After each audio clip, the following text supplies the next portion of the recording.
안녕하십니까. 마이바시의 외계 이야기 마이바입니다. 오늘은 하워드 막스의 투자와 마켓 사이클의 법칙이라는 책 중에서 하워드 막스가 가장 중요하게 생각하는 장인 위험에 대한 태도의 어떤 사이클 8장에 있는 그 내용이거든요. 이 부분에 대해서 한번 간단하게 좀 살펴보겠습니다. 저는 이제 뭐 독서를 다독을 하는 건 아니에요. 다독을 하는 건 아닌데 좀 중요한 책들은 좀 몇 번 반복해서 읽는 스타일이에요. 왜냐하면 반복해서 읽지 않으면 금방 잊어버리더라고요. 그래서 좀 읽다가 이제 또 이제 중요하다고 생각하는 부분은 좀 정리를 해요. 정리를 하는데 그냥 정리를 하다가 이제 이거 8장은 좀 또 하워드 막스도 중요하게 생각하고 있고 해서 한번 좀 정리를 해봤습니다. 뭐 엄청난 대단한 걸 정리한 건 아니고 한 번 정도 좀 함께 그냥 읽어봤으면 싶어서 한번 정리를 하고 좀 함께 다루려고 합니다.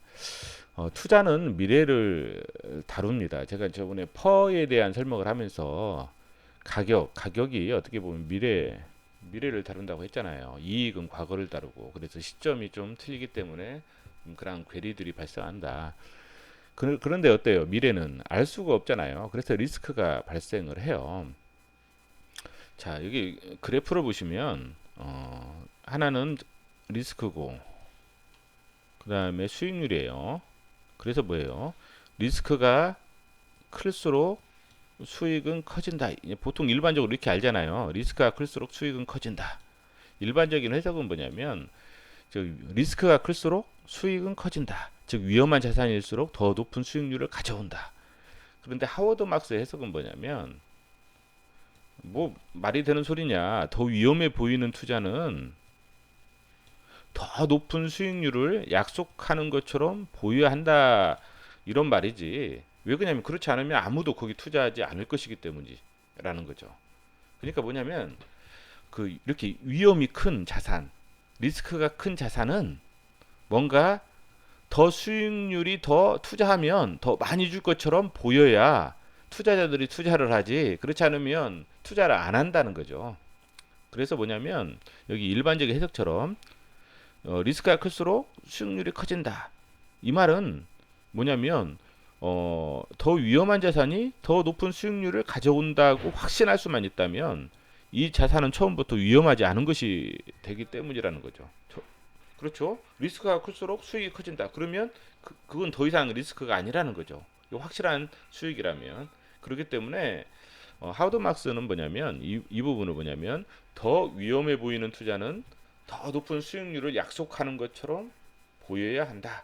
그렇지 않으면 아무도 거기에 투자하지 않을 것이기 때문이다. 여기서 이제 보여야 한다는 것은 뭐냐면 리스크와 잠재 수익률, 이 수익률은 하나의 추정하는 것이기 때문이에요. 확실한 것이 아니라 추정하는 것이기 때문에 이렇게 보여야 된다는 거죠.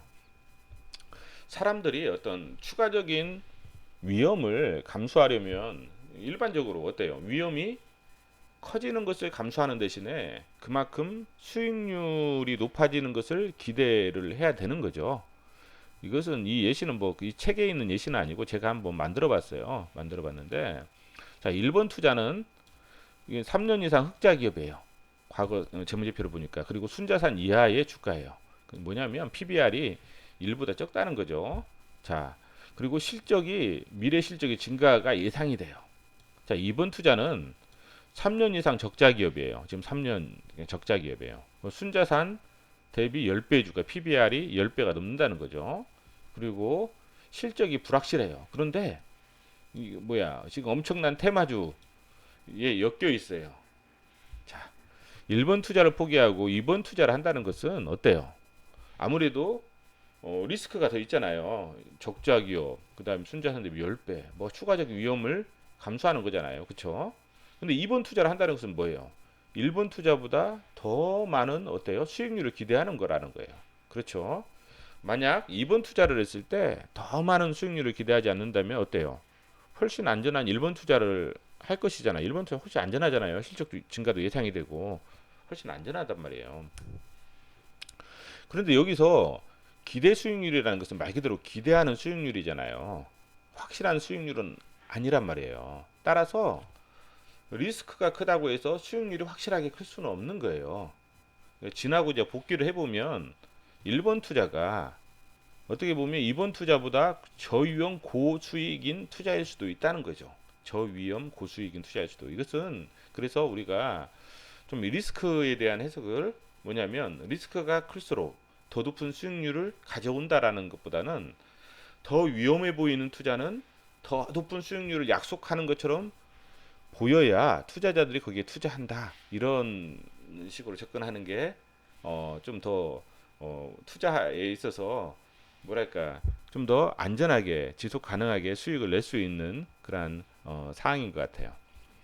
자, 위험이 우리가 클수록 높은 수익률을 가지는 이유는 우리가 이제 위험을 선호하지 않기 때문이죠.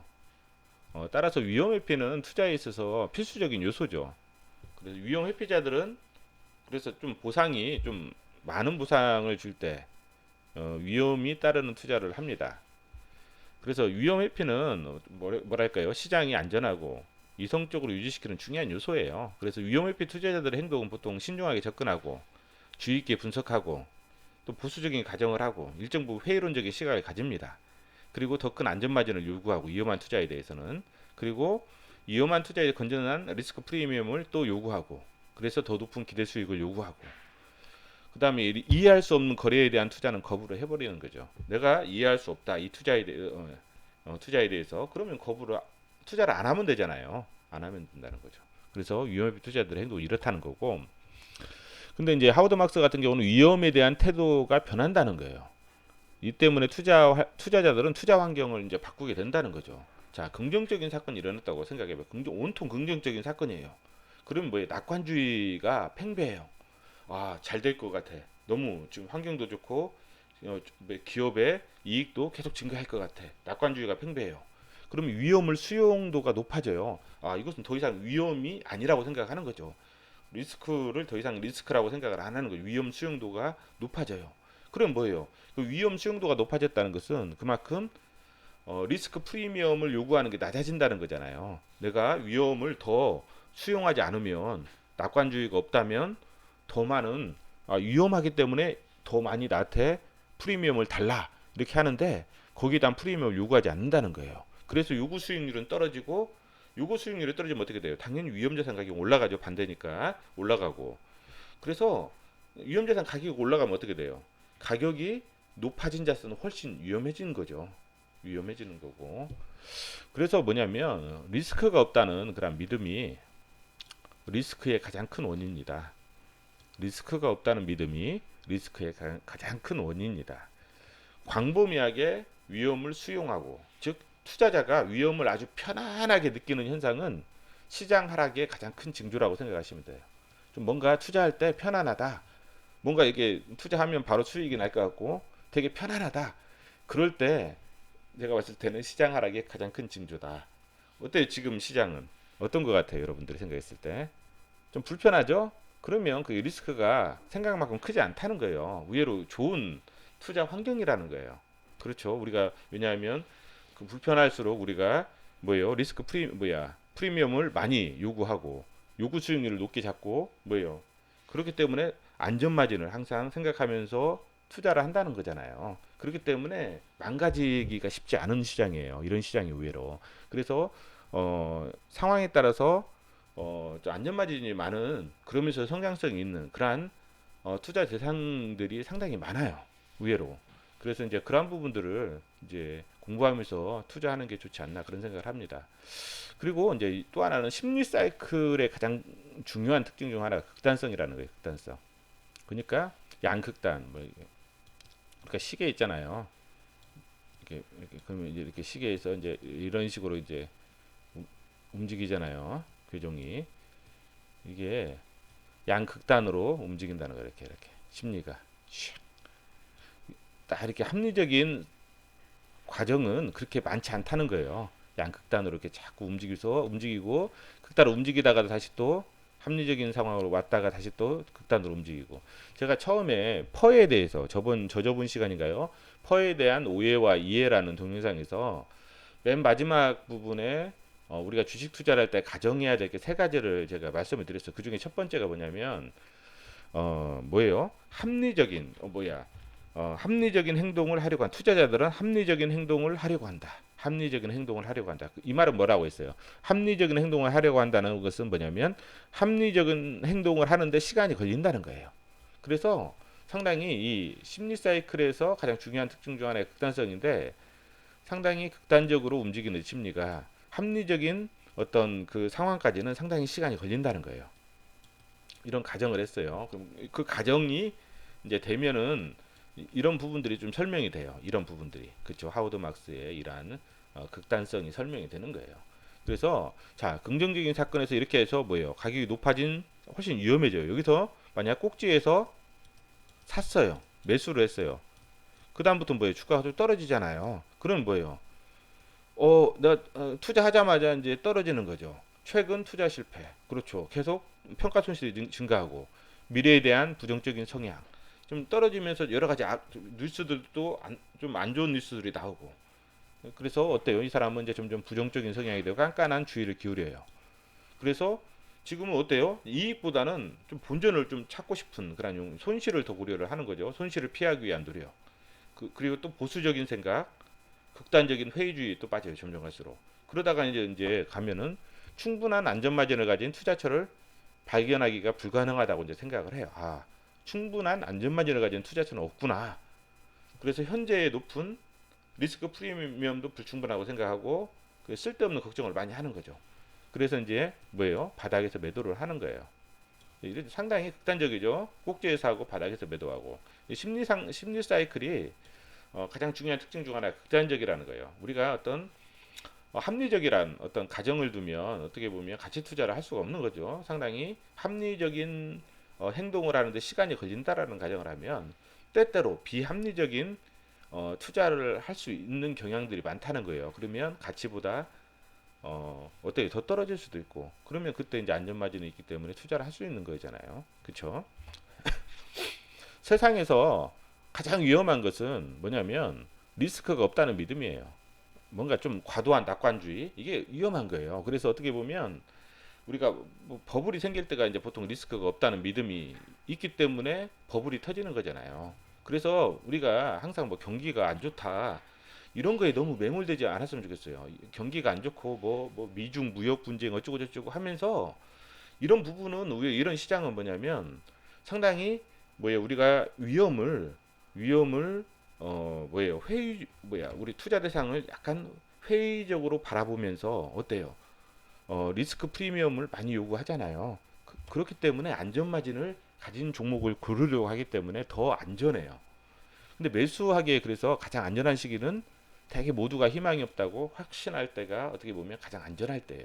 그러니까 제가 이제 항상 제 거 그 분석 영상을 들으시는 분들은 아시겠지만 저는 그러잖아요. 항상 이왕이면 스프레드가 가장 안 좋을 때 사는 거예요. 남들이 좀 뭔가 갑자기 계절성 있는 회사 같은 경우는 스프레드가 좀 안 좋을 때 사서 좋을 때 파는 이게 뭐냐면 다 여기에요. 안 좋을 때는 좀 심리가 좀 안 좋고 좋을 때는 그게 과도하게 떨어져요. 좋을 때는 또 과도하게 올라가요. 이 가치보다 더 많이 올라가는 그냥 경향이 있어요. 이 심리의 어떤 극단성 때문에 어떤 이런 부분에 대한 하나의 매매의 방법이죠. 매매의 방법이고 그래서 이제 이런 부분을 계속 이제 말씀을 드린 거고 이왕이면 그런 부분에서 하시라 이제 보통 이제 그런 거거든요. 그래서 투자에 관해 딱 한 가지 질문만 할 수 있다면 가격에 낙관주의가 얼마나 많이 포함되어 있느냐 이거예요. 이거라는 거. 그리고 이제 우리가 도치감 때문에 이제 도치감에 기여를 하는 게 이제 나오는 게 금융기업의 극단적인 단기성. 우리가 보통 여러 가지 위기를 겪으면서도 그걸 금방 잊어버려요. 단기적이라는 거죠. 그리고 우리 주변에 벌어지는 투자자의 행동을 기초로 금융 행위를 바로 잡아야 한다는 거예요. 그게 뭐냐면 워렌 버핏은 다른 사람들이 자기 일을 할 때 신중하지 못할수록 우리는 우리 일을 더 신중하게 해야 된다. 이런 식으로 말하는 건데, 자 이것은 이제 우리가 여기서 그 가격에 낙관주의가 얼마나 많이 포함되어 있는가 이걸 알려면 어떻게 알아야 되겠어요? 가격의 낙관주의가. 그럼 이 가격에 회사의 밸류가 얼마나 포함되어 있는지 알면 나머지는 낙관주의잖아요. 그쵸? 그래 낙관주의가 어떻게 포함되어 있는지 어떻게 알아요? 이 밸류에이션을 구하면 되는 거지. 그쵸? 얼마나 더 밸류에이션보다 밸류보다 더 많이 올라갔느냐 이런 부분들. 그래서 이제 밸류에이션 구하는 시간은 아니기 때문에 제가 이제 기본적인 시각만 한번 보여드릴게요. 어떤 식으로 여러분들이 공부하셔야 될지 기본적인 시각이에요. 제가 이제 가급적이면 좀 이것은 본인들이 좀 공부를 하셔가지고 좀 하셨으면 좋겠어요. 의외로 가급적이면 상식적인 선에서 공부를 하시는 게 제일 좋아요.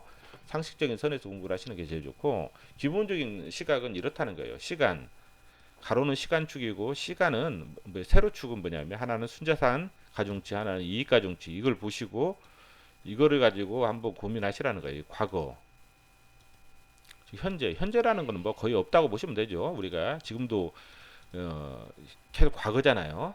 이제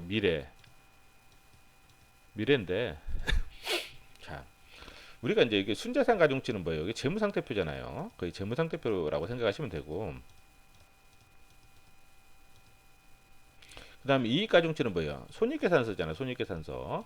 자, 이익이라는 건 뭐예요? 이익이라는 거. 제가 저번에 이익에 대해서 설명을 드렸어요. 회계적 이익 의견이다. 그 이익을 알려면 비즈니스 모델을 아셔야 돼요. 기본적으로 비즈니스 모델을. 재무상태표는 의외로 쉬워요. 순자산 쪽은 통찰력이 없더라도 여러분들이 약간의 어떤 기술만 배우면 이 부분은 쉽단 말이에요. 왜 그러냐면 재무상태표나 재무제표 자체가 뭐예요? 역사라고 했잖아요.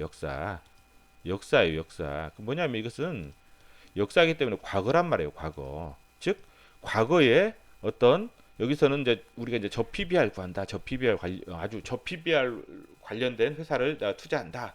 그러면은 순자산 가중치를 더 많이 두잖아요. 저 PBR 왜 그러냐면 저 PBR이 됐다는 것은 이 비즈니스 모델이 뭔가 훼손이 됐다는 거 아니에요. 훼손이 됐기 때문에 어떤 자산에 대한 가격, 순자산에 대한 가격을 그만큼 못 받는다는 거 아니에요. 자본에 대한 가격을 그만큼 못 받는 거 아니에요.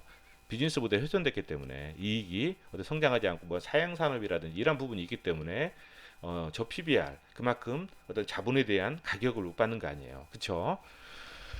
그렇기 때문에 이 부분은 어떻게 보면 저 PBR은 재무상태표 과거의 재무상태표를 보고 구하는 거기 때문에 우리가 어떤 미래에 대한 통찰력을 필요로 하지는 않아요. 그렇기 때문에 쉬워요. 의외로 투자하기는 우리가 이제 계산하기는 쉬워요. 그렇죠? 재무상태표 저 PBR 저번에 말씀드렸지만 가급적 현금화가 가능한 거 위주로 하시면 돼요. 이건 나중에 한번 설명을 드릴게요. 저 PBR은 어떻게 하는 방법도 현금화가 가능한 거, 뭐 현금, 금융자산, 그 다음에 유형자산 중에 보통 유형자산이 큰 업종이 저 PBR주가 많거든요. 유형자산. 왜냐하면 전통적인 어떤 회사들, 그래서 설비 투자를 많이 하는 회사들 중에서 그러니까 그런 회사 중에서 비즈니스 모델이 좀 훼손된 회사. 예.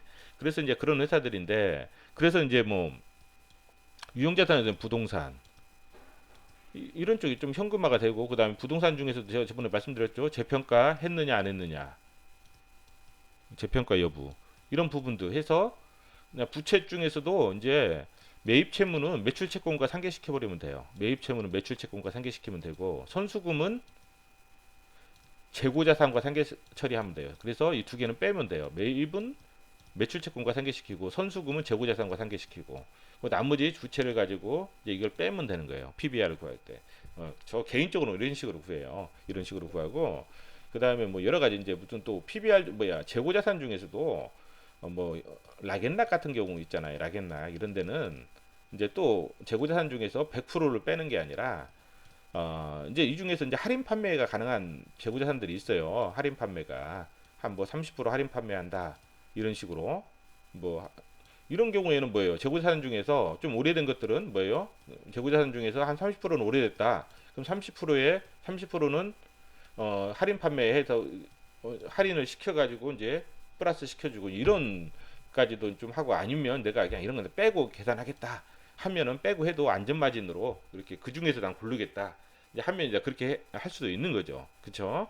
이제 그런 부분이고 이제 이게 턴 어라운드 같은 경우는 어때요? 턴 어라운드 같은 경우는 우리가 업황이 안 좋을 때는 뭐예요? 업황이 안 좋을 때는 당연히 뭐예요?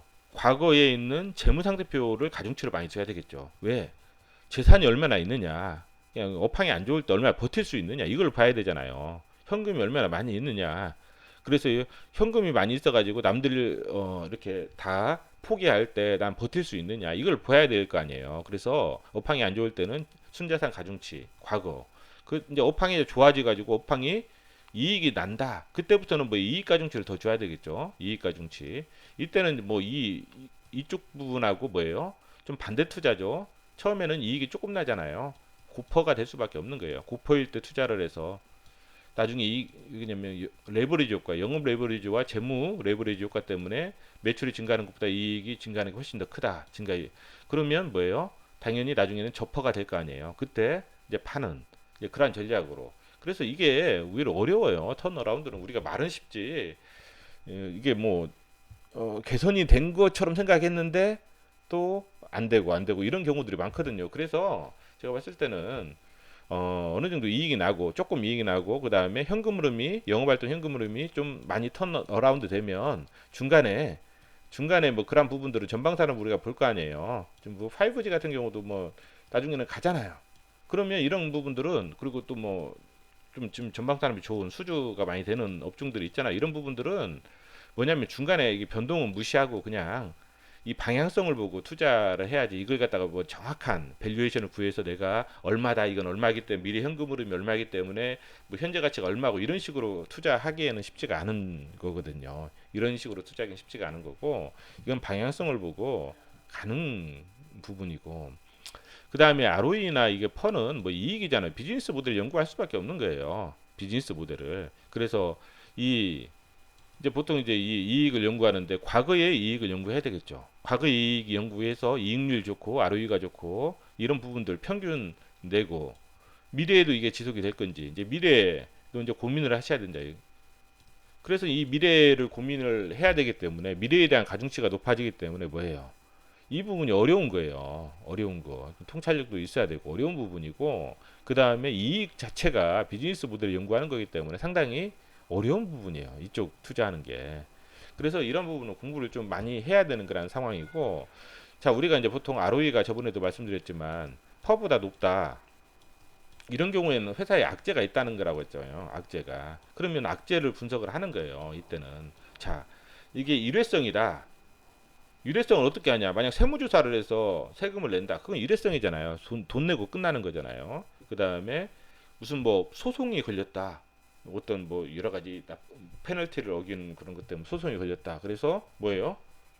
소송비를 줘야 되는 그런 상황이면 의외로 그냥 주고 끝나면 되는 거예요. 단지 이제 그 불확실성 때문에 소송하는 과정의 어떤 불확실성 때문에 주가는 떨어질 수 있지만 확정이 되면 소송 뭐 그냥 관련된 금액을 주고 끝나면 되는 거예요. 물론 단기 순이익은 떨어지고 ROE 일시적으로 떨어질 수는 있지만 그건 일회성이라잖아요. 일회성. 그런 것도 무시하고 나중에 충분히 갈 수 있으니까 그런 부분들은 악재에다 투자를 하면 좋겠다. 단지 이제 무슨 뭐 근데 이제 지속 가능한 이 훼손은 뭐냐면 만약 이거는 확실한 건 아니에요. 웅진코에 있잖아요. 웅진코에 같은 경우 만약 웅진이나 뭐 웅진 싱크빅이 만약 웅진코에가 여러 가지 하는 일들이 있잖아요. 그걸 아웃소싱을 줬단 말이에요. 그 아웃소싱을 계열회사한테 준단 말이에요. 그런데 이 아웃소싱 단가를 훨씬 더 높게 부른다. 지속 가능하게 많이 계속 반복적으로 과거보다 높게 부르면 당연히 이익률이 떨어지잖아요. 이런 부분 지속 가능한 거잖아요. 대신에 할인을 얼마나 많이 하느냐 이 부분을 연구를 하셔야 되는 부분이고 그렇죠. 이때는 이제 할인을 하고 지속 가능하면 이제 지속 가능한 일회성이다 이런 부분은 악재에다 투자하는 게 제가 봤을 때는 좋다. 이제 그런 부분이고 이제 이 구하는 그런 부분은 우리가 이제 이게 뭐야 이익은 어차피 비즈니스 모델 수익 관련된 가치잖아요. 이것은 재산 가치고 그래서 이제 이런 부분 여기는 쉽잖아요 구하기가 그쵸 구하기가 쉽고 이 부분은 뭐야 어차피 매출 싸움인 것 같아 매출 싸움.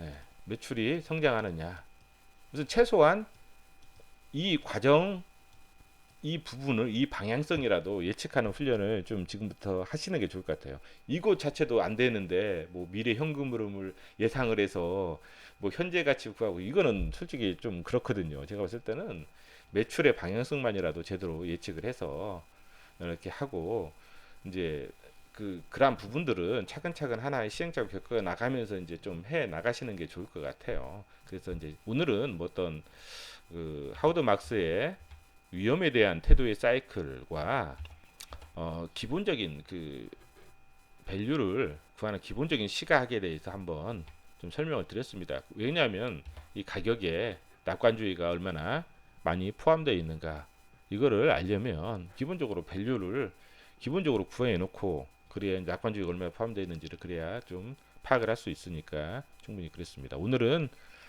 이상입니다.